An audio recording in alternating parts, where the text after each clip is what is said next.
লিপি বেগম মুখ কালো করে চলে গেলেন। হেলাল সাহেবও চুপচাপ চলে গেলেন। ক্যাফেতে গজম্বর আলীর সাথে কথা শেষ করে মোমোরা সবাই উঠতে যাবে তখন পেছন থেকে চেনা পরিচিত গলা শোনা গেল। সবার আগে পেছনে ফিরে তাকালো অনিকা। নুসরাতের পাশের চেয়ারে বসা অনিকা নুসরাতের কানে কানে বলল, আরশ ভাইয়া আর জাইন। নুসরাত কথা শেষ করার পূর্বে আরশ বলল, তোর এখানে কি করছিস? অনিকা নাকা গলায় বলল, ভাইয়া দেখো না, নুসরাত আপি আমাকে এখানে জোর করে ধরে নিয়ে এসেছে। আমি এখানে আসতে চাইনি, তারপরেও নিয়ে এসেছে। আর ওই লোকের সাথে আমাকে ডেটে পাঠিয়ে দিচ্ছে। আরশ তাকালো নুসরাতের দিকে, যে চোখ বড় বড় করে অনিকাকে শাসাচ্ছে। আরশকে তাকাতে দেখে চোখ অন্যদিকে ঘুরিয়ে নিল। জাইন গম্ভীর স্বরে বলল, নুসরাত, তুমি অনিকাকে জোর করে কেন নিয়ে এসেছো এখানে? মোমো নুসরাতের হয়ে সাফাই দিতে যাবে তার পূর্বেই ডেলা রেস্টুরেন্টে প্রবেশ করলো। গোল হয়ে সবাইকে দাঁড়িয়ে থাকতে দেখে বলল, নুসরাত ও ইসরাতের দিকে তাকিয়ে ডেলা বলল। জাইন বলল, সৌরভী মোমো ও সাদিয়ার দিকে তাকিয়ে বলল, আমি জাইন ভাইয়ার কাজিন মোমো, আর ওরা আমাদের ফ্রেন্ড সৌরভী ও সাদিয়া। ডেলা বলল। আনিকা বলল, জি আপু, অবশ্যই। নুসরাত নাক মুখ কুচকে তাকিয়ে রইল অনিকার দিকে। সাদিয়ার কানে কানে বলল, বলটা কিভাবে আমায় ফাঁসিয়ে দিল দেখলি সাদিয়া? এর শোধ যদি না তুলি আমার নামও নুসরাত না। ফ্যাস ফ্যাসে গলায় গজম্বর আলী বললেন। নুসরাত অপ্রস্তুত হাসি দিয়ে বলল, অবশ্যই ভাইয়া, জায়গাটা এই নাম্বারে মেসেজ দিয়ে দিবেন, অনিকা চলে আসবে সময় মতো। গজম্বর আলী চলে গেলেন রেস্টুরেন্ট থেকে। আরও শুধু তীক্ষ্ণ চোখে তাকিয়ে সব দেখল। মুখ দেখে বোঝা গেল না মনে কি চলছে। আজ বাসায় গেলে মামার হাতের একটা মার মাটিতে পড়বে না। আমি আর আপু তো যেমন তেমন করে বেঁচে যাব। তোর কি হবে? দেখ আইরাস বাচ্চাটা কিভাবে তাকিয়ে আছে। তোকে বাঁশ দেওয়ার জন্য রেডি থাকিস বোন। নুসরাত কথা বলল না, চুপচাপ মনোযোগ দিয়ে শুনল মোমোর কথা। আল্লাহর হাতে ছেড়ে দিলে যা হওয়ার হবে। এখন একটু জাইনের টাকার খাওয়া যাক। সব চিন্তা উড়িয়ে দিয়ে চেয়ার টেনে বসে পড়ল। নিজের পাশের সিটে ইশারা করে ডেলা বলল। ইসরাত হালকা হেসে ডেলার পাশে গিয়ে বসল। ডেলা আরশ ও জাইনের সাথে কিছু ব্যবসা বিষয়ক কথা বলে খাবার অর্ডার দিল। Nusrat hot lollipop, Israt crispy chicken fry, momo Sourabhi burger, Sadia nachos order করল। মোমোর ফোনে কল আসায় সে টেবিলে থেকে উঠে গিয়ে কল ধরল। হ্যালো ভাইয়া। ওপাশ থেকে কি বলল শোনা গেল না। হ্যাঁ হ্যাঁ, মামাদের বাসা থেকে বের হওয়ার পর যে মোড় পাওয়া যায় ওইখানে যে রেস্টুরেন্ট আছে ওইটাতে আছি। আচ্ছা চলে এসো, আমি ক্যাফের বাইরে আসছি। ফোনে কথা বলা শেষ করে মোমো টেবিলে গিয়ে বসলো। নুসরাত জিজ্ঞেস করলো কে কল দিয়েছে। মোমো বিস্তারিত জানালো যে আশিক তাকে নিতে আসছে। তুই আজ আসলি, আবার আজই নিতে আসছে? আমি কত প্ল্যান করলাম দুজন মিলে আজ পার্টি করবো, আর তুই চলে যাবি? নুসরাত ফিস ফিস করে বলল, সরি দোস্ত, চলে যেতে হবে। একদিন পর আবার আসবো। আম্মু আগে আসুক বাসায়, তারপর আসবো। আচ্ছা যা, তাড়াতাড়ি আসিস। আবার আমার কান্না পাচ্ছে তোকে বিদায় দিতে। ডেলা বলল। নুসরাত বলল, নাথিং। ডেলা প্রশ্ন না করে ইসরাতের সাথে কথা বলতে ব্যস্ত হলো। না না, ওই চুপচাপ থাকি, কথা বলি তো। আমি কথা বলি, কিন্তু বাহিরে বের হলে কথা বলতে একটু অস্বস্তি হয়, এজন্য একটু কম কথা বলি। সবাই নিজেদের মধ্যে কথা বলছিল টুকটাক। এর মধ্যে ওয়েটার এসে খাবার দিয়ে গেল। নিজ নিজ খাবার নিজের দিকে টেনে নিল সবাই। খাবার খাওয়ার মাঝখানে ব্যাঘাত ঘটালো উচ্ছ্বাসিত এক পুরুষ কণ্ঠ। ইসরাতের মাথায় হালকা থাপ্পড় মেরে বলল, রাক্ষসের মতো খেতে খেতে কি রকম মোটা হচ্ছিস, কমিয়ে খা, পরে বিয়ে হবে না। আর বিয়ে হলে বুড়ো বেটার সাথে বিয়ে হবে, না হলে রিক্সাওয়ালা মামার সাথে। বলে ইসরাতের ফ্রাইড চিকেনে এক পিস নিয়ে নিজের মুখে পুরে নিল। আশিক সামনের দিকে না তাকিয়ে এত কথা বলল। সামনে তাকিয়ে যখন দেখল নতুন একটি মুখ, তখন নিজের বকবকের জন্য কিছুটা লজ্জা পেল। ডালার দিকে তাকিয়ে অপ্রস্তুত হাসি দিল। ডালা মুখ দিয়ে বেরিয়ে এলো। ডালার পাশে জাইন বসা ছিল। ডালার মুখ থেকে নিচু শব্দে বের হওয়া কথাটা জাইনের ঠিক পছন্দ হলো না। তারপরও চুপচাপ হজম করে নিল। আরশ বলল, তুই এখানে কেন? শালা তুই তোকারি ছাড়া কোনো কথা বের হয় না মুখ দিয়ে। আর বলবে আমার ম্যানার্স নেই। নিজেরটাকে ঠিক কর, পরে না হয় আমারটা ঠিক করবি। নুসরাত বিড়বিড় করলো। মোমো বলল, আস্তে বল বোন, সব শোনা যাবে তো। নুসরাত বলল, শোনা গেলে শোনা যাক, আমি কি কাউকে ভয় পাই নাকি? হ্যাঁ। আশিক বলল, মোমোকে নিতে এসেছি। আশিক আরশের কথার উত্তর দিয়ে বলল, আর তুই আর ভাইয়া এখানে কি করছিস? আমি তোদের দেখে সারপ্রাইজ হয়ে গিয়েছি। ডালার দিকে ইশারা দিয়ে বলল। উনি কে? আরশ কিছু বলতে যাবে, তাকে থামিয়ে দিয়ে ডালা বলল। ডালা নিজের হাত বাড়িয়ে দিল হ্যান্ডশেক করার জন্য। আশিক বলল, মিটু। ডালার সাথে কথা বলা শেষ করে আশিক মোমোকে নিয়ে রেস্টুরেন্ট থেকে বের হয়ে গেল। আশিকের যাওয়ার পথে তাকিয়ে থাকলো ডালা। নিজ মনে বিড়বিড় করল, জায়ানকে নিয়ে শপিং মলে এসেছে ইনায়া। জায়ান মুখ কাদো কাদো করে ট্রায়াল রুমের দরজার দিকে তাকিয়ে তাকিয়ে ভাবছে, আজ সব টাকা উড়ে যাবে। কত কষ্ট করে আমি টাকা সেভিং করি, আর এ শপিং মলে এসে আমার এত পরিশ্রমের টাকা উড়িয়ে দেয়। হায় আল্লাহ, আমাকে এই আজবের হাত থেকে বাঁচাও। ঠিক তখনই জায়ানের চিন্তার ব্যাঘাত ঘটিয়ে ইনায়া ট্রায়াল রুম থেকে বের হলো। বাবু, আমাকে কেমন লাগছে? অনেক সুন্দর সোনা। এই জন্য তো আমি তোমাকে এত ভালোবাসি। এটাও প্যাক করে নেই। জায়ান নিজের হাতের ব্যাগের দিকে একবার তাকিয়ে কাদো কাদো মুখ বানিয়ে বলল, হ্যাঁ বাবু, প্যাক করে ফেলো। মিনমিন করে বলল, সেই তো নিবে। তাহলে আবার জিজ্ঞেস করার কি প্রয়োজন? যত সব নাটক। কিছু বলছো বাবু? না সোনা, কিছু বলিনি। ইনায়ার মোবাইলের রিংটং শুনে ইনায়ের দিকে তাকালো জায়ান। সেফ নম্বরে ভেসে উঠল ডেলা নামটা। মুখ দেখে বোঝা গেল ইনায়ের গলা শুকিয়ে গিয়েছে। হালকা ঢোক গিলে ফোনটা ধরল। জি আপু, ভার্সিটি থেকে বাসে যাওয়ার জন্য রওনা দিচ্ছি। ওপাশ থেকে ভেসে আসলো। জি আপি। ফোন কাটার পর জোরে শ্বাস নিল ইনায়া। জায়ান ভ্রু কুচকে তাকিয়ে রইল ইনায়ের চিন্তিত মুখ দেখে। কিছু জিজ্ঞেস করার আগে ইনায়া বলল, আপু কল দিয়েছিল, ভার্সিটি থেকে আমাকে পিক করার জন্য আসছে। তাড়াতাড়ি চলো, আমাকে ভার্সিটির রাস্তায় নিয়ে নামিয়ে দাও। শপিং ব্যাগ দেখিয়ে জায়ান বলল, এগুলো নেবে না? আর একমাত্র যেটা ট্রায়াল দিলে সেটা কি করবে? না ভাই, কিচ্ছু নেব না। আমাকে শুধু ভার্সিটির রাস্তায় দিয়ে আসো, তাহলেই হবে। আচ্ছা চলো। জায়ান ব্যাগগুলো গাড়ির ডিক্কিতে রাখলো। ইনায়াকে ফ্রন্ট সিটে বসিয়ে মনের সুখে গাড়ি চালাতে লাগলো। মনে মনে বলল, আজ যে কার মুখ দেখে ঘুম থেকে উঠেছিলাম, দিনটাই ভালো হয়ে গেল।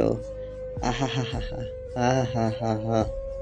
আর ওদিকে ইনায়া চিন্তায় অজ্ঞান হওয়ার পর্যায়ে। আর যদি জায়ানের আগে ডেলা ভার্সিটিতে পৌঁছে যায়। বৃষ্টিস্নাত সন্ধ্যা, হালকা হালকা বৃষ্টি হচ্ছে। বৃষ্টির জন্য পরিবেশ ঠান্ডা হয়ে আছে। এই ঠান্ডা শীতল দিনে কার বা ইচ্ছে করে পড়াশোনা করতে? বিছানার দিকে তাকালেই ইচ্ছে করে শোয়ার জন্য। অসহায় চোখে একবার বিছানার দিকে তাকিয়ে আবার বইয়ের পাতায় চোখ রাখল নুসরাত। এই শীতল সন্ধ্যায় গরম গরম স্ন্যাক তৈরি করছে ইসরাত। পাশে দাঁড়িয়ে সকল ইনগ্রিডিয়েন্টস এগিয়ে দিচ্ছেন নাজবিন। আরিশার কিছুদিন পর মডেল টেস্ট পরীক্ষা হওয়ায় জোর করে পড়াতে বসিয়েছে রুহিণী। তাই সে আজ কিচেনে নেই। আহান ইসরাতের পাশে দাঁড়িয়ে আছে। ঝর্ণা আনিকাকে নিয়ে সুপার শপে গিয়েছেন। ইরহাম নিজের রুমে বসে মোবাইল দেখছে। বাড়ির কর্তারা অফিসে। হেলাল সাহেব এই বৃষ্টিমুখর দিনে বারান্দায় বসে বই পড়ছেন।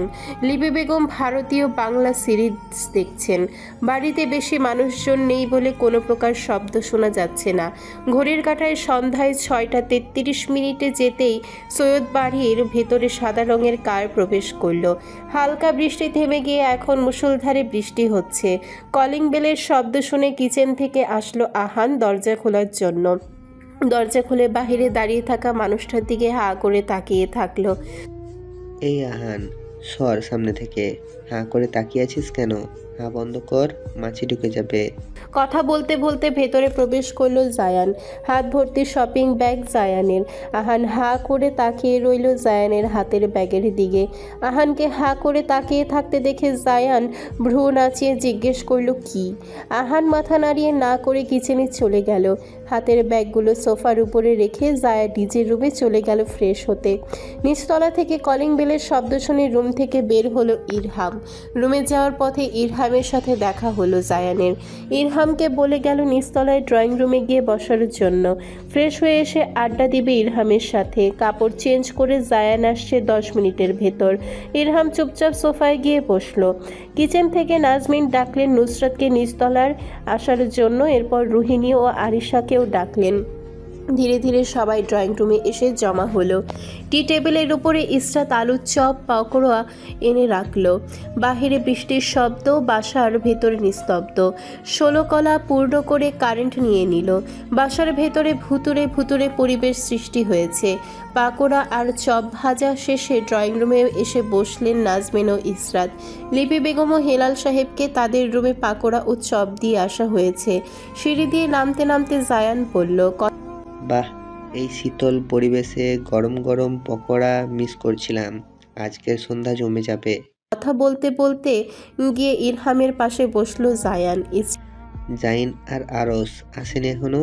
ইসরাত বলল, না ভাইয়া। পাকোড়া একটা মুখে পুরে নিল জায়ান। টিস্যু দিয়ে হাত মুছে হাসি মুখে বলল, পকোড়াটা জাস্ট ওয়াও হয়েছে। সোফা থেকে শপিং ব্যাগ হাতে নিয়ে এক এক করে ব্যাগের ভেতরে কাপড়গুলো বের করতে শুরু করলো জায়ান।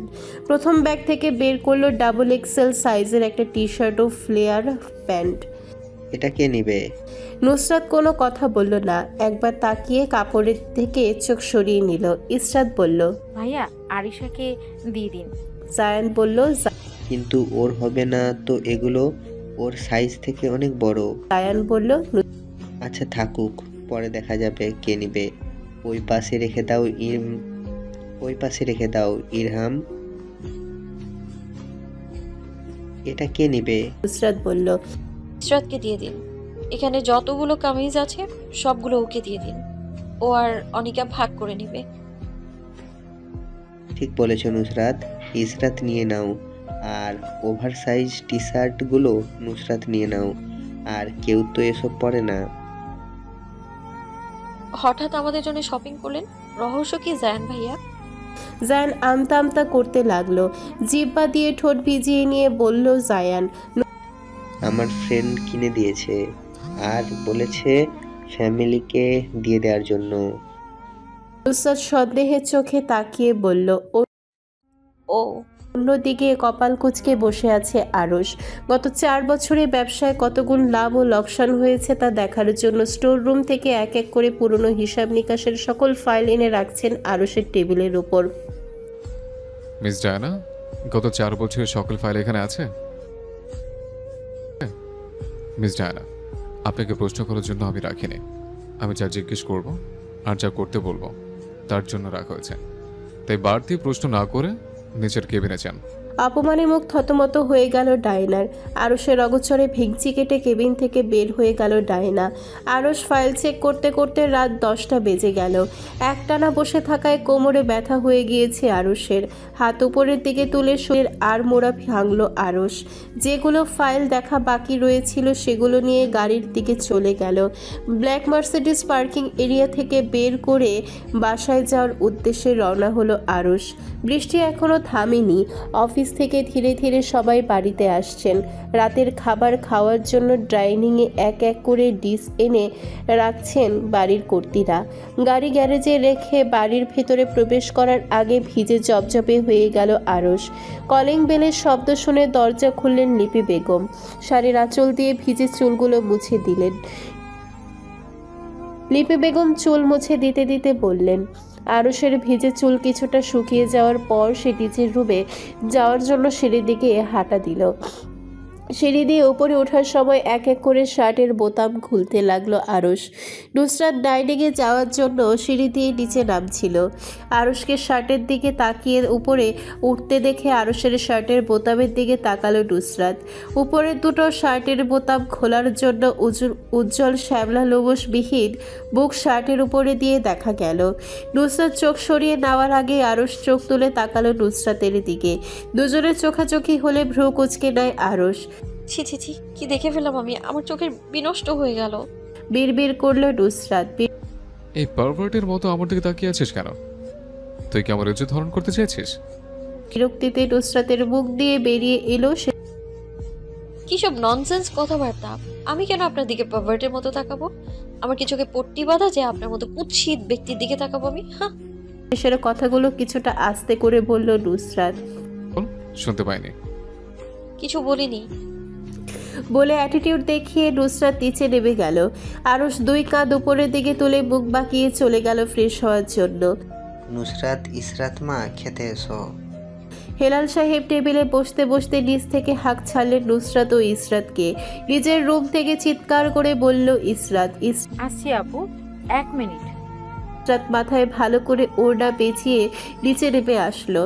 কিচেন থেকে নুসরাত খাবারের বাটি হাতে নিয়ে টেবিলে আসলো। হেলাল সাহেব নিজের দুপাশের দুটো চেয়ার টেনে দিলেন দুজনকে বসার জন্য। ইরহা, মনিকা, আরিশা এসে চেয়ার টেনে বসে পড়ল। আহানকে আগে খাইয়ে ঘুম পাড়িয়ে দিয়েছেন রুহিনী। খাবার টেবিলে চামচের টুকটাক শব্দ। আর নাজমিন বেগম এবং লিপি বেগম দুই পাশে দুজন দাঁড়িয়ে। খাবার টেবিলে কিছু প্রয়োজন হলে এগিয়ে দিচ্ছেন হেলাল সাহেব বললেন। সোহেব, ব্যবসা কিরকম চলছে? সোহেব উত্তর দিলেন। এই তো আলহামদুলিল্লাহ, ভালো চলছে বড় ভাই। সোহেদের দিকে তাকিয়ে বললেন। আর তোমার?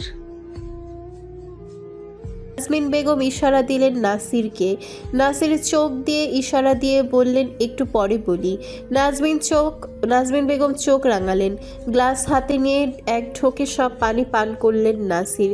হেলাল সাহেবের দিকে তাকিয়ে গলা পরিষ্কার করে দিলেন। সবাই যখন এখানেই আছে তাই একটা কথা বলতে চাইছিলাম। আসলে রাতের খাবার ছাড়া একসাথেই কমি খাবার খাওয়া হয়। আর এখন তো কাজের চাপে কারোর সাথে কথা বলার সময় পাওয়া যায় না, তাই ভাবছিলাম এখনই বলে দিই। হেলাল সাহেব বললেন। এত বনিতা না করে কি বলবি সেটা বল। নাসির সাহেব স্ত্রীর দিকে তাকালেন। নাজমিন চোখ দিয়ে বললেন বলার জন্য। সূক্ষ্ম গলা ভেজানোর জন্য ঢোক গিলে নিলেন নাসির। আসলে ভাই, ইসরাতের জন্য একটা সম্বন্ধ এসেছে। প্রথমে সবাই এত মনোযোগ না দিলে নাসির সাহেবের কথা শুনে খাবার থামিয়ে সবাই তাকালেন নাসির সাহেবের দিকে। জিহ্বা দিয়ে ঠোঁট ভিজিয়ে নিলেন নাসির। খাবার খাওয়া থামিয়ে দু হাত এক জায়গায় এনে সম্পূর্ণ দৃষ্টি ফেললেন নাসিরের দিকে। এবার হেলাল বললেন। কি বলছিলি বল, আমি শুনছি। নাসির সাহেব কিছুটা আমতা আমতা করে লাগলেন। নাজমিন বেগমের দিকে তাকালে তিনি চোখ দিয়ে ভরসা দিয়ে বলার জন্য বলেন। আসলে ছেলে আমেরিকায় থাকে, সেখানে নিজের গাড়ি বাড়ি ব্যবসা আছে, তাই ইসরাতের মা আর আমি চাচ্ছিলাম সম্পর্ক নিয়ে ভাবার জন্য। হেলাল সাহেব বললেন। অবশ্যই তোমাদের মেয়ে, তোমাদের সিদ্ধান্ত নেওয়ার অধিকার আছে, কিন্তু আম্মার সাথে কথা বলছিলি এ বিষয়ে? সকলে নীরব হয়ে চুপচাপ শুনছিল নাসির ও হেলালের কথোপকথন। কিন্তু এমন সিরিয়াস মুহূর্তে নুসরাতের পেট ফেটে হাসি আসছে। নুসরাতকে নিচের দিকে তাকিয়ে মুচকি মুচকি হাসতে দেখে ইরহাব চিমটি দিল নুসরাতকে। ফাটা বেলুনের মতো নুসরাতের মুখ চুপসে গেল ইরহাবের চিমটি খেয়ে। নাসির বলল। না, এখন কথা বলিনি, কাল সকালে কথা বলবো। হেলাল সাহেব বললেন। আম্মা যা বলবে তাই হবে, আমার কিছু বলার নাই। নাসির সাহেব ও সোহেদের দিকে তাকালেন। তারা দুজন মাথা নাড়িয়ে না করলো তাদের কোনো সমস্যা নেই এই বিষয়ে। তারপর আবার খাবার টেবিলে নিস্তব্ধতা হয়ে গেল। মেহেরুন্নেসার আগে গজগজ করছেন। নাসির সাহেব করুণ মুখ বানিয়ে বসে আছেন। হেলাল সাহেবের দিকে তাকালে তিনি চোখ দিয়ে ভরসা দিলেন সামলে নিবেন। নাসির সাহেব করুণ গলায় বললেন। আম্মা রাগ করছো কেন? মেয়ে বড় হলে বিয়ে তো দিতে হবে। হিলাল সাহেব সহমত পোষণ করলেন নাসিরের কথাই, মাথা নাড়িয়ে সায় দিলেন। মেহেরুন্নেসা পানের পিক ফেলে তাকালেন তার দুই সন্তানের দিকে। আমি তোমাগো মা না তোমরা আমার মা? এত কথা কইবার লাগি তোমাগো এখানে আনি নাই। আমি যা বলতাছি দুইজন চুপচাপ বইরা আমার কথাটা হুনো, এর বাইরে আমি আর একটা কথা শুনবার চাই না। নাসির সাহেব কিছু বলতে যেতেই মেহেরুন্নেসা থামিয়ে দিলেন। মুখ থেকে কিছুটা পানের পিক ফেলে দিয়ে বললেন, না, ইসরাতের জন্য আমি পোলা ঠিক কইরা রাখছি। তোমারে এই বিষয়টা লইয়া চিন্তা করবার দরকার নাই গা। তুমি তোমার ছোট মাইয়ারে কিভাবে বিয়া দিবা ওই বিষয়ে চিন্তা করো গিয়া। নাসির সাহেব বললেন, আম্মা আমার কথাটা একবার শুনো। মেহেরুন্নেসা না শোনার ভান করলেন। রহিমাকে ডাক দিয়ে বললেন গরম পানি বসানোর জন্য উনি গোসল করবেন। আমি কথা দিয়ে ফেলেছি, একবার এসে দেখে যাক, পরে না হয় না করে দিবে। ওইটা তোমার সমস্যা, আমার নাই গা। হেলাল সাহেবের দিকে নাসির তাকালেন। হেলাল সাহেব এতক্ষণ চুপ ছিলেন, এবার বললেন, আম্মা এসে দেখে যাক, পরে না হয় আমি নিজে না করে দিব। হেলাল সাহেবের কথা শুনে কিছুটা নরম হলেন মেহেরুন্নেসা।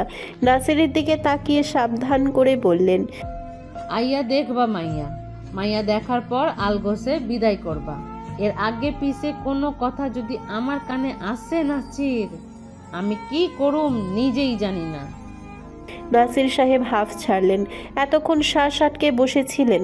মেহেরুন্নেসার কথায় মাথা নাড়ালেন। মেয়ে দেখার আগে পিছে কোনো কথা হবে না। এইবার আমার রুমটা খালি করো, দুজনে ফুটো এখান থেকে। অন্যদিকে ইসরাত মুখ কালো করে বসে আছে। গতকাল রাতে যা খেয়েছিল এরপর সকালে কোনো কিছুই মুখে দেয়নি। নাজমিন বেগম অনেক চেষ্টা করেছেন, কিন্তু ইসরাতের একটা কথা সে খাবে না। আমার বিয়ে দিবে আর আমার পারমিশন নিলে না? নুসরাত আর ইরহাম মিলে মজা নিচ্ছে ইসরাতের। ইরহাম হু হু হা হা করে হাসছে। নুসরাত আর ইরহাম নিজেদের দিকে তাকায় আর একজন আরেকজনকে থাপ্পড় মেরে মেরে হাসে। ইসরাত প্রচুর বিরক্ত হলো এদের আচরণ দেখে। বিরক্তিতে মুখ দিয়ে চশচক শব্দ বের করে হয়ে আসলো। কর্কশ গলায় বলল, কি হয়েছে তোদের? তোদের দুজনের বিয়ে লেগেছে? এভাবে হা হা রিরি করছিস? ইসরাতের ধমক খেয়েও দুজনের হাসি থামলো না, আরও জোরে জোরে হাসতে লাগলো। ইসরাতকে নাক ফুলিয়ে তাদের দিকে তাকাতে দেখে ইরহাম ও নুসরাত হাসি বন্ধ করলো কিছুক্ষণের জন্য, তারপর আবার বিকট শব্দে হাসা শুরু করলো। পাগল নাকি? নুসরাত বলল, বল তুই বিয়ে করতে চাইছিস না, কিন্তু তোর জন্য বিয়ের সম্বন্ধ আসছে শুধু। আর এইদিকে আমি বিয়ে করতে চাই, কিন্তু আমাকে কেউ বিয়ে দিচ্ছে না। ইরহামের দিকে তাকিয়ে নুসরাত বলল, এই ইরহাম হাসি কান্না ইমোজি বলে হা হা করে হেসে বিছানায় ঘোরাঘুরি করতে লাগলো। ইসরাত বলল, এই জন্য দুজন আমাকে নিয়ে হাসছো? ইরহাম বলল, ইসরাত আপুর জায়গায় আমি হলে কবে লাগেজ গুছিয়ে চলে যেতাম ছেলের বাড়ি।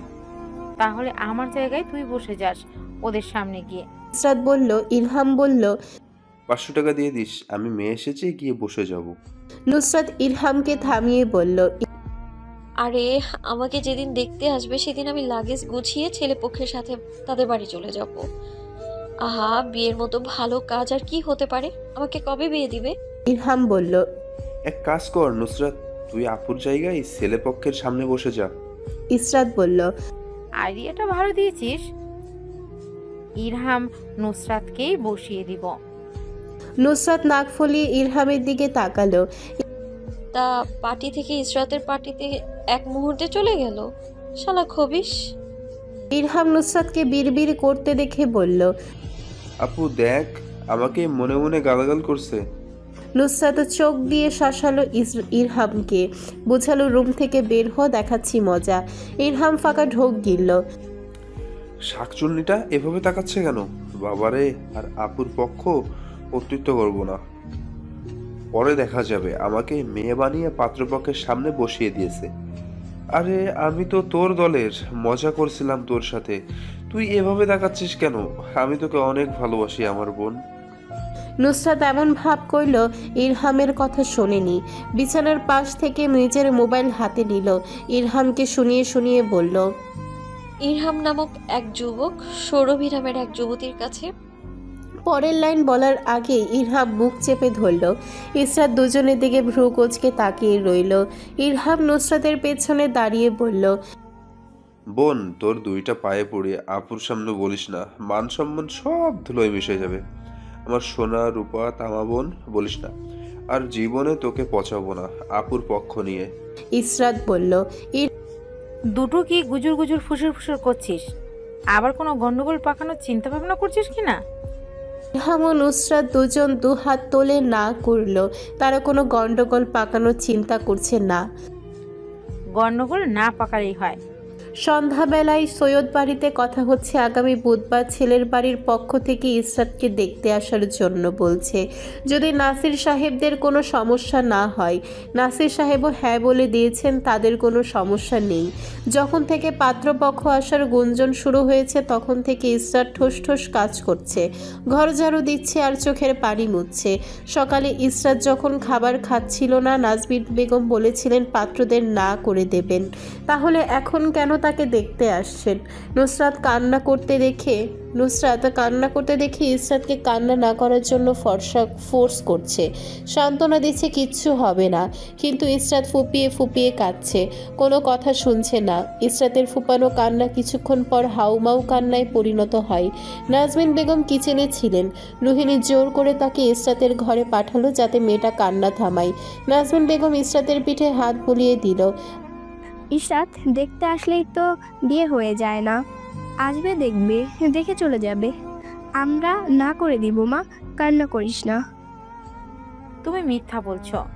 সকালে বললে না করে দিবে, আর এখন বলছো বুধবারে আসবে তারা। আমি থাকবো না এই ঘরে, চলে যাব। সরি ইশরাত, বাঁচানো করো না। আমার না করেছে তোমার এখন বিয়ে না দেওয়ার জন্য, কান্না করিস না। আরশ অফিস থেকে তাড়াতাড়ি চলে এসেছিল আজকে।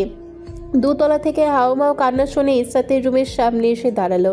ঘটনা বোঝার জন্য দরজার পাশে দাঁড়িয়ে নাজমিন বেগম ও ইসরাতের কথা শুনছিল এতক্ষণ। নাজমিন বেগম আবারও বললেন, আচ্ছা, পাত্রপক্ষের সামনে তোমাকে যেতে হবে না, নুসরাতকে দেখিয়ে দিব পাত্রী হিসেবে। ওর কোনো সমস্যা নাই বিয়ে করতে। কতদিন বিয়ে করার জন্য আমার কানের পোকা মেরে ফেলেছিল। নুসরাতের মুখ হা হয়ে গেল। তাকে ফাঁসিয়ে দিল বিয়ের চক্করে। একটু মজা করে কথা বলে তাকে ইসরাতের জায়গায় বসিয়ে দেবে। জাতি কি মেনে নেবে তাকে? নুসরাত তেলে বেগুনে জ্বলে উঠল, কর্কশ গলায় বলল, আমি বলেছি এটাকে বিয়ে করব। এটাকে দেখতে তো পুরাই আঙ্কেলের মতো লাগে। আমি সুগারেরই বিয়ে করব না। তোমার ইসরাতকে বিয়ে দাও। আমি বিয়ে করব একটা হ্যান্ডসাম ম্যানকে, যাকে দেখে আমার পুরো বংশের মানুষ টাসকে খেয়ে যাবে। তার কথার সাথে টাকা বের করে তোমাদের হাতে ধরিয়ে দিবে। তোর পরিকল্পনা দেখে আমি শিহরিত। এত বাজে কল্পনা তুই কিভাবে করিস? ছি! আর মায়ের সামনে দাঁড়িয়ে নিজের বিয়ের কথা বলতে তোর লজ্জা করলো না? তুই তো প্রচুর নির্লজ্জ হয়ে যাচ্ছিস দিন দিন। মায়ের সামনে কিভাবে কথা বলতে তুই জানিস না? না, আমি জানি না। দয়া করে আপনি শিখিয়ে দিলে কৃতার্থ হব। আরশকে ভ্রু তুলে তাকিয়ে থাকতে দেখে বলল, আর ভাইয়া। আরশ বলল, না জানিস না। কি হয়েছে চাচি? ইসরাত কান্না করছে কেন? নাজমিন বেগম বললেন, আর গতকাল রাতে যে পাত্রের কথা বলা হয়েছিল তারা ইশরাতকে দেখতে আসবে বুধবারে, এই জন্য কান্না করছে। আরশ বলল, কান্না করিস না, ভাইয়া আছে না, সব সামলে নেব। কান্না বন্ধ কর, কিছু খেয়ে পড়তে বস। চাচি, কিছু খেতে দিন ওকে। নুসরাত আরশকে ভেঙাচ্ছিল। হুবহু নকল করে মুখের আকৃতি পরিবর্তন করে বলল, কান্না করিস না ভাইয়া, আছি না, সামলে নিব। কান্না বন্ধ কর, কিছু খেয়ে পড়তে বস। চাচি, কিছু খেতে দিন ওকে। কিছু হয়নি। আরশ একবার ইসরাতের দিকে তাকিয়ে চলে গেল, আবার কি মনে করে অর্ধেক রাস্তা থেকে ফিরে আসলো। চাচি, নুসরাতের বেশি বিয়ের শখ হলে আমাকে বলবেন। আমার কাছে গজম্বর আলী নামক এক পাত্র আছে, আপনি চাইলে বায়োডাটা বলে মুচকি মুচকি হাসলো। নুসরাত মুখ থমথমে করে রেখে দিল। আরশের উদ্দেশ্যে খুবই বাজে একটা গালি দিল। দেখুন কিভাবে তাকিয়ে আছে, মনে হচ্ছে আস্ত গিলে খাবে। নাজমিন বেগম বললেন, নুসরাত, বড় ভাইয়ের দিকে কেউ এভাবে তাকায়? চোখ নামাও। নুসরাত কিছু না বলে আরুষকে ধাক্কা দিয়ে দরজা থেকে সরিয়ে দিল, বিড়বিড় করে গালি দিল। শালা খবিস, সুযোগ পেলে আমিও তোকে ছাড়বো না। আরুষকে ধাক্কা দেওয়ায় দরজা থেকে কিছুটা দূরে ছিটকে সরে গেল। নাজমিন বেগম পেছন থেকে চিৎকার করে নুসরাতকে শাসালেন। বিয়াদব মেয়ে, বড় ভাইকে কেউ এভাবে ধাক্কা দেয়? আর কোথায় যাচ্ছিস তুই? নুসরাত যেতে যেতে চিৎকার করে বলল, আমি জানি আমি বেয়াদব, বারবার মনে করিয়ে দিতে হবে না। আমি ধাক্কা দিয়ে ইরহামের ঘরে যাচ্ছি। আজ একসাথে গ্রুপ ক্লাস করব। সৌরভী আর সাদিয়াও আসছে। সকাল থেকে নাজমিন বেগম নুসরাতের পেছন পেছন ঘুরছেন। নুসরাত কারণ জিজ্ঞেস করার পরও কোনো উত্তর দিচ্ছেন না। নুসরাত ভার্সিটিতে যাওয়ার জন্য কাপড় বের করে ওয়াশরুমের দিকে গেল। নাজমিন বেগমও তার পেছন পেছন গেলেন। নুসরাত ওয়াশরুমের দরজার সামনে গিয়ে দাঁড়িয়ে পড়ল। পেছন ফিরে মায়ের দিকে তাকালো, এক ভ্রু তুলে জিজ্ঞেস করলো কি। নাজমিন বেগম না করলেন কিছু না। নুসরাত নাজমিন বেগমের এমন আচরণ দেখে বিরক্ত হলো। আমার কি হয়েছে? নাজমিন বেগম আবার বললেন, কিছু হয়নি। নুসরাত প্রচুর বিরক্ত হলো, মুখ দিয়ে কিছু অদ্ভুত শব্দ বের করে বলল, আম্মা তুমি কি এখন আমার সাথে ওয়াশরুমে যাবা? আমি কাপড় কিভাবে বদলাবো তা দেখবে? ছি না, আমি কেন তোর সাথে ওয়াশরুমে যাব? তোর কেন মনে হলো আমি তোর সাথে ওয়াশরুমে যাব? তাহলে আমার পেছন পেছন ওয়াশরুমে দরজা পর্যন্ত আসার মানেটা কি? আসলে ভার্সিটি থেকে একটু তাড়াতাড়ি আসিস। কেন? তাড়াতাড়ি এসে কি করব? ইস্টাতকে দেখতে আসছে আজ। তো কি হয়েছে? আমাকে শেষ করে দে। আচ্ছা বলো। একটু কাজে সাহায্য করবি, তাড়াতাড়ি চলে আসিস আমার সোনা মেয়ে। পারবো না আসতে, আমার প্রচুর কাজ আছে ভার্সিটিতে আজ। নাজমিন বেগম কিছু একটা ভেবে বললেন, আর যদি ভার্সিটি থেকে তাড়াতাড়ি চলে আসিস তাহলে তোকে টাকা দিব। টাকার কথা শুনতে লাফ দিয়ে নাজমিন বেগমের কাছে আসলো নুসরাত। মুখে হাসি হাসি করে বলল, আম্মা কত টাকা দিবা? 120 টাকা দিব। নুসরাত কপাল কুঁচকে তাকালো। নাজমিন বেগম বুঝলেন এই টাকায় হবে না, আর একটু বাড়িয়ে দিয়ে বললেন, আচ্ছা 400 টাকা দিব। হবে, এর বেশি দিতে পারবো না। রাজি থাকলে বল। নুসরাত মিচকা শয়তানির মতো মুখ বানিয়ে ঠোঁটে ঠোঁট চেপে হাসলো, যার মানে সে রাজি এই প্রস্তাবে। নাজমিন বেগম বললেন, দেরি হয়ে যাচ্ছে না ভার্সিটি যেতে? তাড়াতাড়ি রেডি হ, পরে ইরহাম রেখে চলে যাবে। নুসরাত তড়িঘড়ি ওয়াশরুমে ঢুকে দরজা বন্ধ করলো। ওয়াশরুমের ভেতর থেকে চিৎকার করে বলল, আমার নাস্তা দাও। নাজমিন বেগম বললেন, ইরহাম আর নুসরাত ভার্সিটি যাওয়ার পথে বাইক নিয়ে একটা ছেলে এসে তাদের পথ রোধ করলো। নুসরাত প্রচণ্ড রাগান্বিত হয়ে তাকালো ছেলেটার দিকে। মাথা থেকে হেলমেট খুলে ছেলেটা চুল দুদিকে ঝাড়া দিল। কি ভাই, বাইক কেন থামালেন আমাদের সামনে? অন্য জায়গায় পাননি বাইক থামানোর জন্য? আর আমার মুখের উপর এসে চুল ঝাড়া দিলেন কেন? আর জায়গা খুঁজে পাননি? আমার সেন্সিটিভ নাক এখন পিটপিট করছে।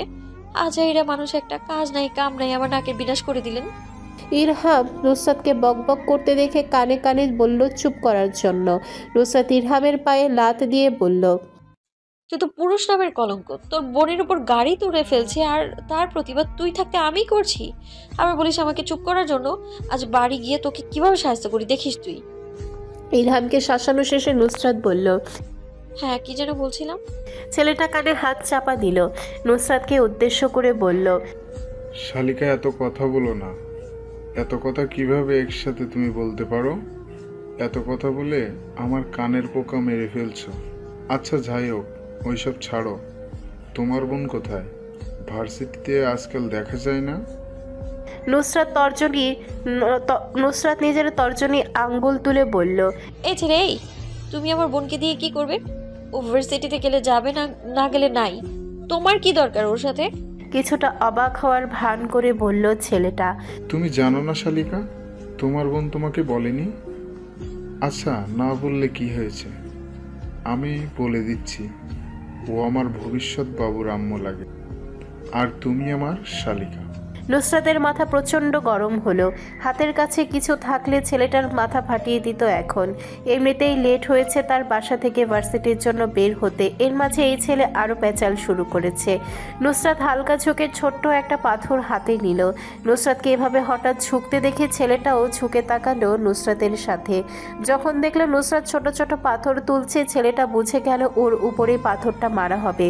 বাইক স্টার্ট দেওয়ার আগে নুসরাত ছোটোখাটো পাথরটা ছেলেটাকে ছুঁড়ে মারল। পাথরটা ছেলেটার চোখের কিছুটা উপরে পড়ল। নুসরাতকে আবারও ঝুঁকতে দেখে বাইক টান দিয়ে চলে যেতে যেতে বলল, যেমন বড় বোন তেমন ছোট বোন। আয় হায়, আমার চোখ ফাটিয়ে দিলে শালি। নুসরাত হাত ছেড়ে বিচ্ছিরি গালি দিল। ইরহামের বাহুতে থাপ্পড় মারল। ইরহাম থাপ্পড় খেয়ে হাত দিয়ে বাহু ঘষল। নুসরাত বলল, তুই ভাই নামের কলঙ্ক, ছেলে নামের কলঙ্ক তুই। অন্যদিকে সৈয়দ বাড়ির গেটের সামনে থেকে গাড়ির হর্নের শব্দ আসলো। জাইন নিজের রুমের জানালার পর্দা সরিয়ে রাস্তার দিকে তাকালো। কাঙ্ক্ষিত ব্যক্তিকে ওখানে দাঁড়িয়ে থাকতে দেখে হালকা হাসলো, যা আবার নিমিষেই মিশে গেল মুখের সাথে। মুখ গম্ভীর বানিয়ে ফর্মাল শার্টের উপরের বোতাম লাগিয়ে নিল জাইন। ডিভান হতে কোটটা হাতে তুলে নিয়ে রুম থেকে বের হলো। রুম লক করে সিঁড়ির দিকে চলে গেল। ইসরাতের রুম ক্রস করার সময় রুমের দিকে তাকিয়ে আবার চোখ ফিরিয়ে দিল। নিচতলায় নেমে লিপি বেগমকে ডাক দিয়ে বলল, মা আমি বের হচ্ছি, ফিরতে লেট হবে। জাইন কথাটা বলেই মেইন দরজা খুলে বের হয়ে গেল। লিপি বেগম কিচেন থেকে বের হয়ে আসলেন। পেছন থেকে চিৎকার করে বললেন, তুই আরস, ইরহাম সবগুলো চলে যাচ্ছে। আজ মেহমান বাড়িতে আসছে, আর একটা ছেলেও বাড়িতে নেই। জায়ানটাও কোথায় চলে গেল? জাইন পিছন না ফিরে চিৎকার করে বলল, মা আরশকে না হয় জায়ানকে পাঠিয়ে দিব। আমি এসব থেকে কি করব? আমার কাজ আছে ডেলার সাথে। লিপি বেগম মুখ কালো করে চেয়ে থাকলেন জাইনের দিকে। মুখ দেখে বোঝা গেল ডেলার কথা শুনে উনার বুক কালো হয়ে গিয়েছে। প্রফেসর ক্লাস করাচ্ছেন, সবার মনোযোগ প্রফেসরের দিকে হলেও শেষের বেঞ্চে বসা 3 জন মেয়ের কোনো মনোযোগ নেই সেদিকে। তারা আছে তাদের নিজেদের গল্প নিয়ে। কিছুক্ষণ পর পর পেছনের বেঞ্চ হতে আসছে ফিসফিস হাসির শব্দ। প্রফেসর নিজের ক্লাস শেষে নিজের মাইক প্রজেক্টর গুছিয়ে চলে গেলেন ক্লাস থেকে। প্রফেসর বের হওয়ার সাথে সাথে যারা ক্লাস করবে না তারা বের হয়ে গেল। নুসরাত ব্যাগ হাতে নিয়ে ক্লাস হতে বের হলো, সাথে ইরহামও বের হলো। সাদিয়া আর সৌরভী সব ক্লাস করে যাবে বাসায়, তাই তারা ক্লাসেই রয়ে গেল।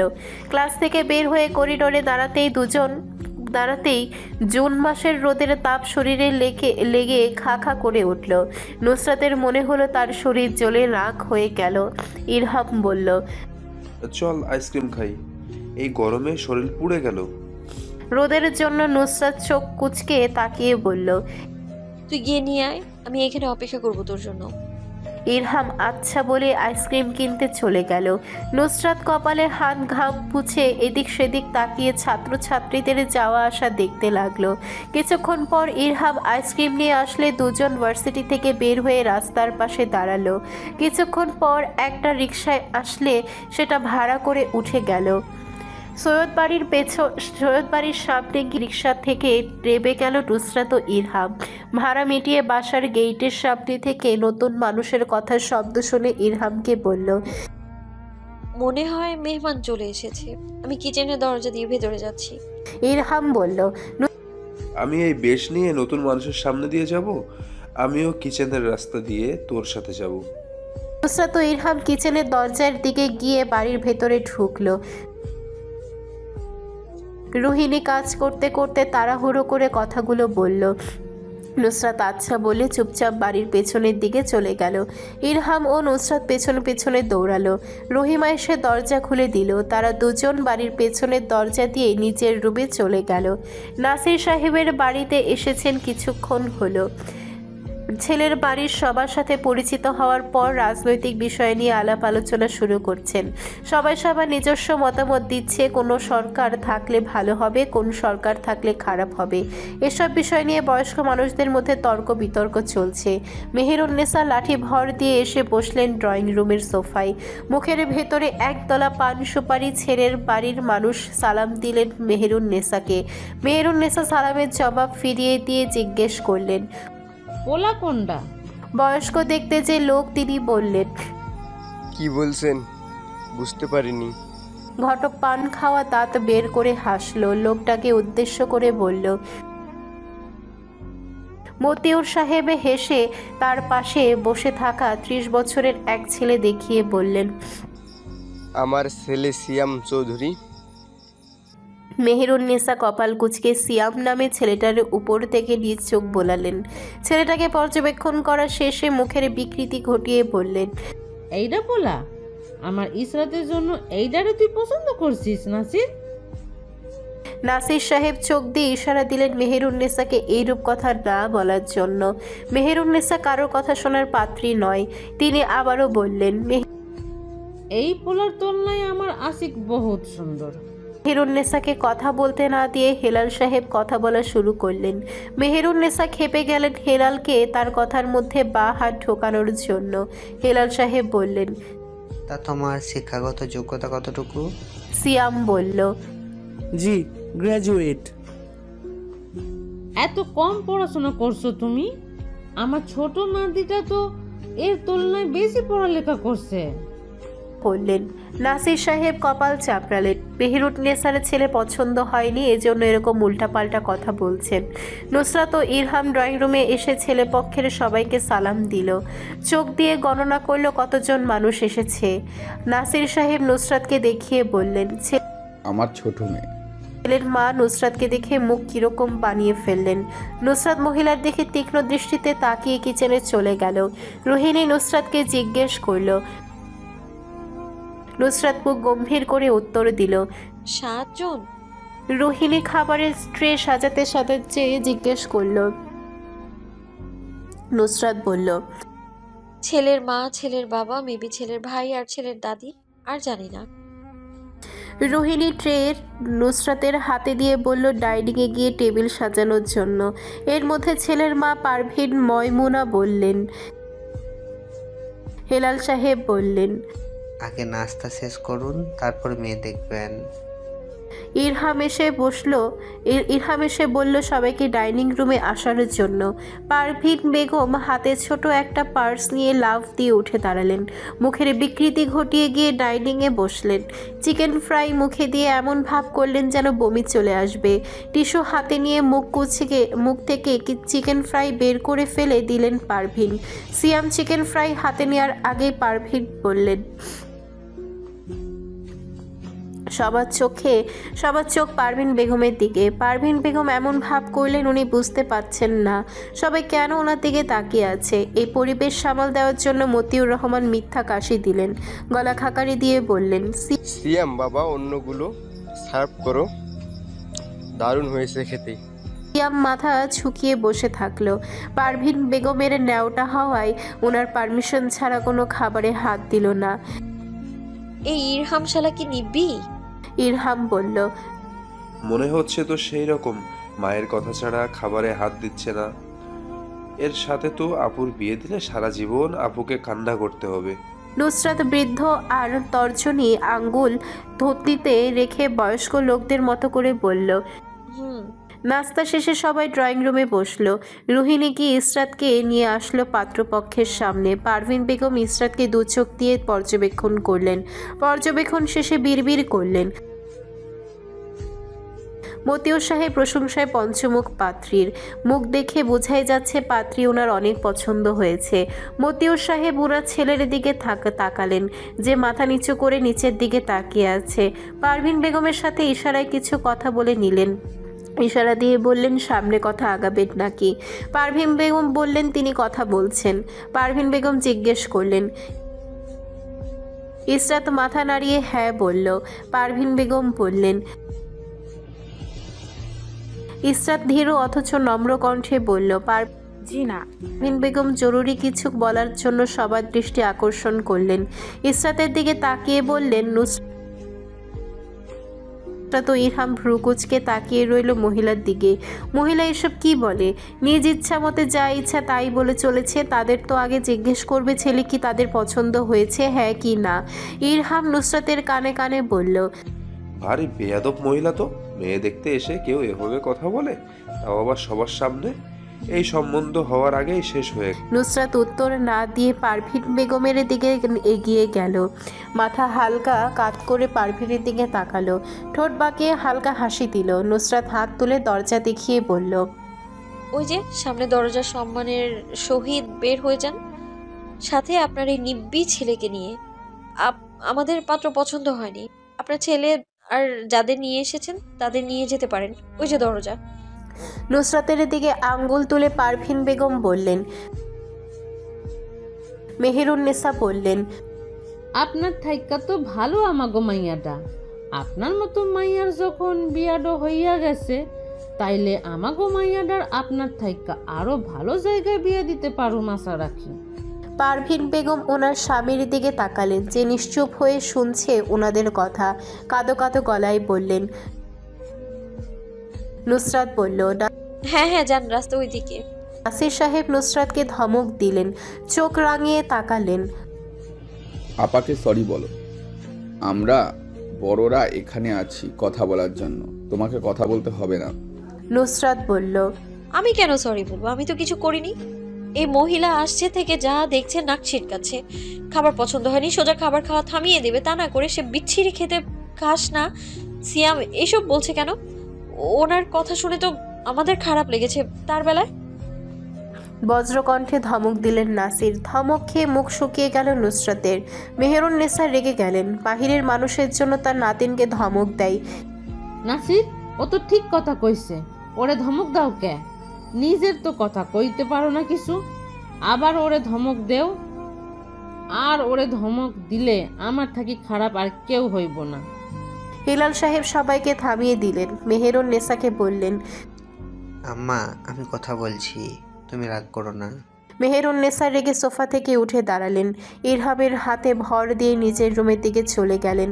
ইসরাত চুপচাপ সবকিছু লক্ষ্য করছিল, এতক্ষণ খারাপ পরিস্থিতি দেখে চুপ ছিল। মেহেরুন্নেসা চলে যেতেই উঠে দাঁড়ালো, সবার দিকে তাকালো, পারভিন বেগমকে উদ্দেশ্য করে বলল, আপনি মনে হয় ছেলের জন্য বউ দেখতে আসেননি, আপনি তো আপনার বাড়ির কাজের জন্য কাজের মহিলা দেখতে এসেছেন। I am right? তাহলে আপনি বস্তিতে যেতেন, ওখানে অনেক কাজের মেয়ে আছে। ইসরাত কিছু চিন্তা করার মতো ভাব করলো, তারপর আবার বলল, এক কাজ করতে পারেন আন্টি, আমাদের বাড়ির রহিমা আছে না, ওকে আপনার বাড়ির বউ বানিয়ে নিতে পারেন। বিয়ের পর ঘর মোছা, ঝাড়ু দেওয়া, আপনার কাপড় পরিষ্কার করা ইত্যাদি ইত্যাদি যা কাজ আছে সব করে দিবে, একটা আওয়াজও মুখ দিয়ে বের করবে না। আর পড়াশোনা যতটুকু করেছে আপনাদের মনে হয় হয়ে যাবে। খুব ভালো মেয়ে, আপনার কথায় উঠবে আর বসবে। পারভিন বেগম চোখ লাল করে তাকিয়ে থাকলেন ইসরাতের দিকে। কালিটা তো একে এত অপমান করলো, তারপর এই বাড়ির বুড়িটা এত অপমান করলো, এখন পাত্রী নিচে দাঁড়িয়ে তাদের অপমান করছে। পারভিন বেগম বললেন। নুসরাত পারভিন বেগমের কথায় ফোড়ন কেটে বলল, আপনার থেকে বেশি কমন সেন্স আছে আমাদের, আর আমরা জানি আপনার মতো মেহমান কিভাবে ট্রিট করতে হয়। পারভিন বেগম রাগে সবকিছু অন্ধকার দেখলেন। এবার ইসরাতের দিকে তাকিয়ে বললেন। ইসরাত কথা শেষ করতে না দিয়ে বলল, এক মিনিট আন্টি, এত তাড়াহুড়ার কি আছে? আগে আমাকে শেষ করতে দিন। আপনি কি আমাকে রিজেক্ট করবেন? আমি আপনার ছেলেকে রিজেক্ট করলাম, এরকম মেরুদণ্ডহীন প্রাণী আমি কখনো বিয়ে করব না। পারভিন বেগম রাগে ঠাস করে উঠে দাঁড়ালেন। ইচ্ছে করল নুসরাতের গালে একটা থাপ্পড় দিতে। এই মেয়ে ভেজাল করেছে, যেই ভাবা সেই কাজ। পারভিন বেগম নুসরাতকে থাপ্পড় মারার জন্য হাত উঠালেন। যেই নুসরাতের গাল স্পর্শ করবেন তার পূর্বে কেউ ওনার হাত চেপে ধরল। পারভিন বেগম রাগে নুসরাতের পেছনের দিকে তাকালেন। কে ওনার হাত এভাবে চেপে ধরেছে দেখার জন্য, ওনার কাছে কে বাগড়া দিচ্ছে। এটাকে একটা থাপ্পড় না মারলে ওনার শান্তি হবে না। লোকটার হাত থেকে নিজের হাত ছাড়াতে চাইলেন। গম্ভীর পুরুষালী গলায় লোকটা বলল, ডোন্ট ডেয়ার টু টাচ হার। বলে ওনার হাত ছাড়া দিয়ে ফেলে দিল। পারভিন বেগম শুনলেন না, নুসরাতকে আবার থাপ্পড় মারার জন্য হাত তুললেন। আরশ কিছু বলার পূর্বে সিয়াম পারভিন বেগমকে টেনে নিয়ে গেল নুসরাতের থেকে দূরে। পারভিন বেগম বললেন, আরশ বলল, আপনি আমাদের বাড়ির মেয়েকে থাপ্পড় মারবেন আর আমরা বসে বসে দেখব? তাহলে আমরা ভদ্র, তাই না? পারভিন বেগম আরশের কথার উত্তর না দিয়ে রাগ দেখিয়ে বের হয়ে গেলেন। ওনার পেছন পেছন ওনার ছেলে স্বামী যে বা যারা এসেছিল সবাই বের হয়ে গেল। হেলাল সাহেব এগিয়ে দিতে গেলেন ভদ্রতা দেখিয়ে। সবাই চলে যেতেই নাসির সাহেব নুসরাতের দিকে তাকালেন চোখ রাঙিয়ে। জোরে একটা শ্বাস ফেলে রাগ কন্ট্রোল করার চেষ্টা করলেন। নুসরাতকে উদ্দেশ্য করে বললেন, আমরা বড়রা তো এখানে ছিলাম, তোমাকে কে বলেছে এত কথা বলতে? আমরা কি মরে গেছিলাম? এবার ইসরাতের দিকে তাকালেন। ও তো বেয়াদব, এখন তুমি ওর সাথে থেকে থেকে বেয়াদব হয়ে যাচ্ছ। বড়দের সাথে কিভাবে কথা বলতে হয় ভুলে গেছো। আর নুসরাত তোমাকে থাপড়াতে গাল লাল করে ফেলবো। থাপড়িয়ে গাল লাল করে ফেলবো আরেকদিন বড়দের মাঝে বেশি কথা বলতে দেখলে। আর আজ থেকে দুজন আলাদা রুমে থাকবে, ওর সাথে তুমি আর থাকবে না, মনে থাকে যেন। নাসির সাহেবের চিৎকার শুনে লিপি বেগম আর নাজনীন বেগম বের হয়ে আসলেন কিচেন থেকে। রোহিণী আর ঝর্ণা কিচেনে দাঁড়িয়ে রইলেন। নাসির সাহেব ওনাদের স্বামীর বড় হওয়ার বের হলেন না ওনার সামনে। নাজমিন বেগমকে দেখে নাসির সাহেব বললেন, ওকে আমার চোখের সামনে থেকে সরাও, না হলে ওর কি করবো আমি নিজেও জানি না। আর পারলে মেয়েরা যেভাবে থাকে ওই সব শিখাও, ঘরের কাজ কিছু শিখাও তোমার মেয়েকে। ছেলেদের মতন ঘোরা বন্ধ করতে বলো ওকে। নাসির সাহেব নিজের কথা শেষে করে আর রাগে গজগজ করে চলে গেলেন। ইসরাত নাসির সাহেব চলে যেতেই সেও নিজের রুমে চলে গেল। ছলছল নয়নে নাজমিন বেগম তাকালেন নুসরাতের দিকে। কান্নায় কথা আটকে আটকে আসলো। তোর জন্য সবসময় আমাকে কথা শুনতে হয়, তুই একটু ভালো হতে পারিস না? যা কাপড় গোছাড়িয়ে, আমি আপাকে ফোন করে বলছি তোকে এসে নিয়ে যাওয়ার জন্য, আর ওটাকেও বল কাপড় গোছার জন্য। বলে ওড়না দিয়ে চোখ মুছে চলে গেলেন নাজমিন বেগম। নুসরাত আরশের দিকে তাকালো।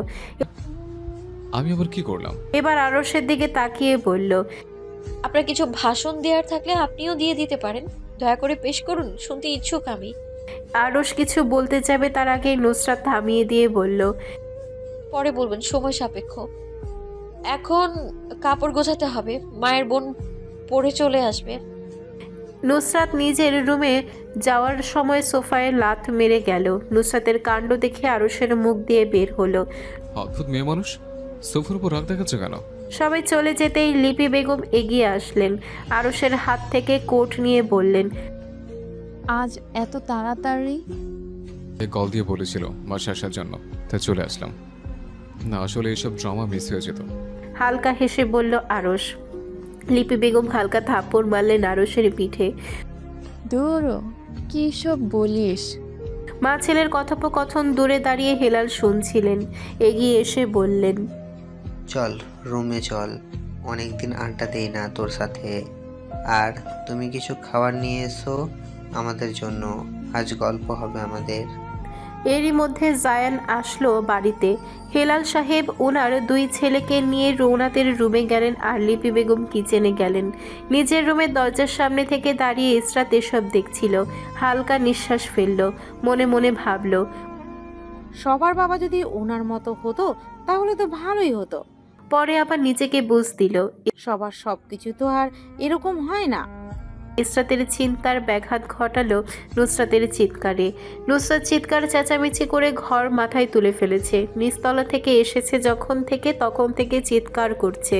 কিছুক্ষণ চুপ থেকে আবারও চিৎকার করে, সাথে পারভিন বেগমকে উদ্দেশ্য করে মুখে যা আসে তাই বলছে। ইসরাত নুসরাতকে সাবধান করে বলল, নুসরাত, চেঁচামেচি করিস না, এবার কিন্তু মার খাবি আপুর হাতে। কাপড় গোছা গিয়ে। আন্টি বের হয়ে গিয়েছে, 1 ঘন্টা পর এসে যাবে আমাদের বাসায় আন্টি। তাড়াতাড়ি রেডি হ, চেঁচামেচি বন্ধ কর। এই নাসিম মিয়া কি করবে? আমি কি ভয় পাই নাসিম মিয়াকে? যা করার করুক নাসিম মিয়া, উনি আমার বাবা হতেই পারে। এই নাসিম মিয়া কি করবে? আমি কি ভয় পাই নাসিম মিয়াকে? যা করার করুক নাসিম মিয়া, উনি আমার বাবা হতেই পারে না। আমি ডিএনএ টেস্ট করাবো আব্বার সাথে। ইসরাত কিছুটা আস্তে করে বলল। নুসরাত, আবু এইদিকে আসছে। এক লাফে বারান্দায় চলে গেল, ধীরস্বরে বলল। বাবা কিছু শুনেছে আমার কথা? আসলে বলবি আমি গোসল করতে গেছি। আমার কথা বলার কোনো ইচ্ছে নেই নাসির সাহেবের সাথে। আবার মনে করিস না আমি ওনাকে ভয় পাই, আমি মোটেও ভয় পাই না ওনাকে। ইসরাত হাসি শুরু করলো দরজা ধরে। হাসির চোটে কথা বলতে পারলো না। কিছুটা হাসি থামার পর বলল, আব্বু এদিকে আসছে না, তোর সাথে মজা করছি, ভয় পাস আর বেশি বেশি কথা বলিস। নুসরাত বলল। আমি আব্বাকে ভয় পাই না। ইসরাত বলল, হ্যাঁ হ্যাঁ বুঝতে পারছি। নুসরাত ইসরাতকে লাত মারলো। তুই আজকাল বেশিই কথা বলছিস, তোর বিয়ে দিয়ে দিতে হবে। ইসরাত তারপরও নুসরাতকে নিয়ে হাসলো। নুসরাত রাগে চিৎকার করে বলল, আম্মা তোমার মেয়েকে নিয়ে যাও, নাহলে আমি একে মেরেই ফেলবো। আর এটার বিয়ে দিচ্ছ না কেন? বুড়ো হয়ে যাচ্ছে, বিয়ে দাও, পরে কেউ বিয়ে করবে না, দিন দিন বেয়াদব হয়ে যাচ্ছে। ইসরাতকে হাসি থামাতে না দেখে ইসরাতের গালে থাপ্পড় মেরে দৌড় দিল নুসরাত। ইসরাত কিছুক্ষণ গালে হাত দিয়ে তাজ্জব বনে রইল। যখন মগজ ক্যাচ করলো নুসরাত থাপ্পড় মেরে চলে গিয়েছে, তখন আম্মু বলে চিৎকার করে উঠল। একটু আগে আসরের আজান দিয়েছে। বাড়িতে এত বড় হাঙ্গামা হয়েছিল কিছুক্ষণ আগে, তা এখন বুঝাই যাচ্ছে না। সবাই নিজ নিজ কাজে ব্যস্ত। ওই বিষয় নিয়ে আর কেউ কোনো কথা বলেনি। সবাই কেমন নিশ্চুপ হয়ে গিয়েছে। আসরের নামাজ শেষ করে বারান্দায় বসে আঙ্গুলে তসবি পড়ছিলেন মেহেরুন্নেসা। দরজার বাহিরে থেকে নকের শব্দ আসলো। এরপরই আরশের গলা ভেসে আসলো, দাদি আসবো। মেহেরুন্নেসা ভেতরে আসার অনুমতি দিলেন। আরশ রুমে মেহেরুন্নেসাকে খুঁজে পেল না, তাই বারান্দায় গেল। সেখানে গিয়ে আরশ দেখল মেহেরুন্নেসা চুপচাপ বসে তসবি পড়ছেন। আরশ ওনার পায়ের কাছে আরশ ওনার গায়ের সাথে গা লাগিয়ে বসলো। মেহেরুন্নেসা কিছু বললেন না, তাকিয়ে রইলেন দূর ওই আকাশের দিকে। আরশ নিজে থেকে বলল, দাদি ওই সময় কি হয়েছিল? আর চাচাও প্রচুর রেগে আছে। আর চাচাও প্রচুর রেগে আছে দেখলাম নুসরাতের ওপর। মেহেরুন্নেসা দীর্ঘশ্বাস ছাড়লেন। এইসব কথা কইতে এখন ইচ্ছা করতেছে না। এইটা জিগাইবার লাগি তুই এখন আসছো এইখানে? না দাদি, তোমার সাথে সময় কাটানোর জন্য আসছি। অনেক দিন হয় গল্প করি না। আচ্ছা, তো বইসা রইছস কে? গল্প কর। আরশ আমতা আমতা করল। মেহেরুন্নেসাকে এই বিষয়ে জিজ্ঞেস করা কি ঠিক হবে? এসব নিয়ে টানাপোড়ন করলো নিজ মনে কিছুক্ষণ, পরে ভাবলো যা হওয়ার হবে, এখন জিজ্ঞেস করে নেই। মেয়েটা কি আমি জানতে পারি? মেহেরুন্নেসা সন্দেহের দৃষ্টিতে তাকালেন আরশের দিকে, জিজ্ঞেস করলেন, তোর মা তোরে এইখানে পাঠাইছে তাই না? কেন পাঠাবে? আমি বাবার মাকে কথা বলতে শুনেছিলাম, তাই তোমাকে জিজ্ঞেস করলাম। বলো না দাদি, মেয়েটা কে? মেহেরুন্নেসা বললেন না, কথা কাটানোর চেষ্টা করলেন। আরশ বুঝলো মেহেরুন্নেসা কথা কাটানোর চেষ্টা করছেন। কাউকে বলবো না, এটা তোমার আর আমার মধ্যে সিক্রেট থাকবে। হাসা কইছস, কাউরে কইবি না? সত্যি বলছি দাদি, কাউকে বলবো না। হাত দিয়ে ইশারা করে বললেন কাছে আসার জন্য। আরশের কানে ফিসফিস করে কিছু বললেন। আরশ অবাক হয়ে মেহেরুন্নেসার দিকে তাকালো। আমি যা শুনছি এটা সত্যি? শুন, আস্তে কথা ক, কেউ হুই না লইব। এইটা যদি ফাঁস হয় আমি বুঝতে লইমু তুই এইটা ফাঁস করছস। আরে দাদি চিল, আমি কাউকে বলবো না, এটা আমার আর তোমার সিক্রেট। নাজমিন বেগমের বোন বলেছিলেন 3টার মধ্যে চলে আসবেন, কিন্তু এখন বাজে 5টা। ওনার এখনও দেখা সাক্ষাৎ নেই। গত 5 মিনিট ধরে ওনাকে কল দিচ্ছেন, রিং হচ্ছে, কিন্তু কেউ কল ধরছে না। নাজমিন বেগম আবারও ওনার বোনকে কল দিলেন। রিং বাজতে বাজতে এবারও কল কেটে গেল। চিন্তায় নাজমিন বেগমের ঘাম ছুটে গেল। কোনো বিপদ আপদ হয়নি তো ওনার বোনের? কিছুক্ষণ পর কল আবার দিলেন। এবার কল রিসিভ করলেন নাজু বেগম। নাজমিন বেগমের গলায় পানি আসলো। হ্যালো আপা, কোথায় তুমি? এসে গেছি, আর 5 মিনিটের রাস্তা। বলে ফোন কেটে দিলেন নাজু। নাজু কল কাটতেই নাজমিন বেগম ইসরাতের রুমের দিকে গেলেন। রেডি হয়ে গিয়েছিস দুটো? ইসরাত বলল। আম্মু আমি রেডি, কিন্তু নুসরাত এখনো রেডি হয়নি। নাজমিন বেগম নুসরাতের দিকে তাকালেন, যে চিল মুড নিয়ে মোবাইল টিপছে। হঠাৎ নুসরাতের খেয়াল হলো কেউ ওর দিকে তাকিয়ে আছে। যখন নাজমিন বেগমকে ভয়ঙ্কর দৃষ্টিতে তার দিকে তাকাতে দেখলো, এক লাফে বিছানা থেকে উঠে গেল। আলগোছে কবর থেকে কাপড় বের করে ওয়াশরুমে চলে গেল। নাজমিন বেগম জোরে শ্বাস ফেললেন। তিনি এই মেয়েকে নিয়ে কি করবেন? প্রয়োজনীয় যা কিছু আছে সব ব্যাগে ঢোকা, পরে ওখানে গিয়ে এটা খুঁজে পাচ্ছি না, ওটা খুঁজে পাচ্ছি না, এটা বাসা থেকে আনিনি, ওটা বাসা থেকে আনিনি বলিস না। ভালো করে চেক কর সব আছে কিনা। নাজু বেগম এসেছেন কিছুক্ষণ হলো। মেহেরুন্নেসার সাথে বসে গল্প করছেন। দুজনের গল্প জমে ক্ষীর হয়ে উঠেছে। তোর ছেলে দুটো আনলি না কে? আর বলো না খালা, ব্যবসায় এত কাজ যে নাদিমের বাবা শ্বাস ফেলার সময় পাচ্ছে না। সাথে আমার নাইমটাকে বসিয়ে দিয়েছে ওনার সাথে। আমার ছেলেটা রোগা হয়ে গিয়েছে এ কদিনে। নতুন আবার পেঁয়াজের ব্যবসা শুরু করেছিল নাদিমের বাবা, কিন্তু যাকে দিয়ে পেঁয়াজের ব্যবসা করিয়েছিলেন সেই লোকটা সব পেঁয়াজ নিয়ে হাওয়া হয়ে গিয়েছে। হায় আল্লাহ, নাজবিন আমাকে এই কথা কই নাই। খালা, আমি এখন পর্যন্ত নাজমিনকে এই কথা বলিনি, শুধু আপনাকে এই কথা বলছি। মেহেরুন্নেসা প্রচুর খুশি হলেন। কাউকে যে কথা বলেননি নাজু বেগম, সে কথা ওনাকে বলেছে। এর থেকে খুশির আর কি বা হতে পারে?